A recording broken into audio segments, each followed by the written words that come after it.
प्रेम विवाह होईल का, अरेंज मॅरेज लव्ह मॅरेज ह्यावरनं कळतं.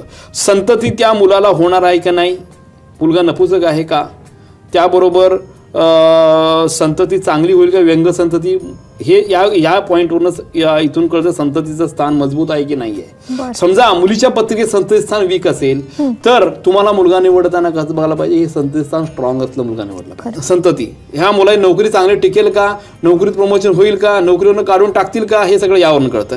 यामुळे कुठला आजार असेल, गुप्तरोग काही असतील का, ह्यावरून कळतं.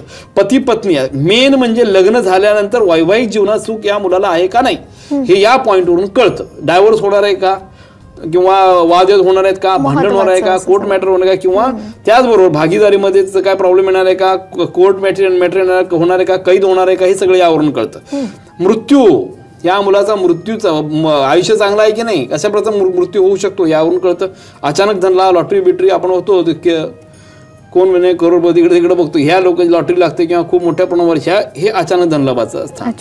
त्यानंतर भाग्यस्थान, सगळ्यात महत्त्वाचं स्थान आहे भाग्यस्थान. म्हणजे माणसाचं जीवन लाईफमध्ये सक्सेसफुल किती होणार या पॉईंटवरून कळतं. परदेश गमन, उच्च शिक्षण, ऐश्वर्य संपन्न माणूस आहे का, हे यावरून कळतं. हा माणूस व्यवसायामध्ये यश मिळेल की नाही मिळेल यावरून कळतं. वडिलांचं सुख आहे की नाही आहे, नोकरीमध्ये पण यश आहे की नाही, जीवनातील यश ह्याच्यावरून कळतं.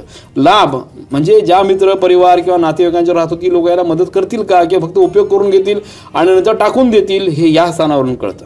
आणि खर्च, माणूस किती खर्ची आहे, खर्च करतो, किती कर्ज होईल त्याच्यावर, किंवा त्याबरोबर संन्यास घेऊन निघून जाईल का, आणि त्याबरोबर दंड काय होईल का, कैद काय होईल का त्याला, किंवा वैरी किंवा शत्रुत्व निर्माण किती होईल, हे यावरून सगळ्या गोष्टी अशा पूर्णपणे या पत्रिकेवरून कळतात.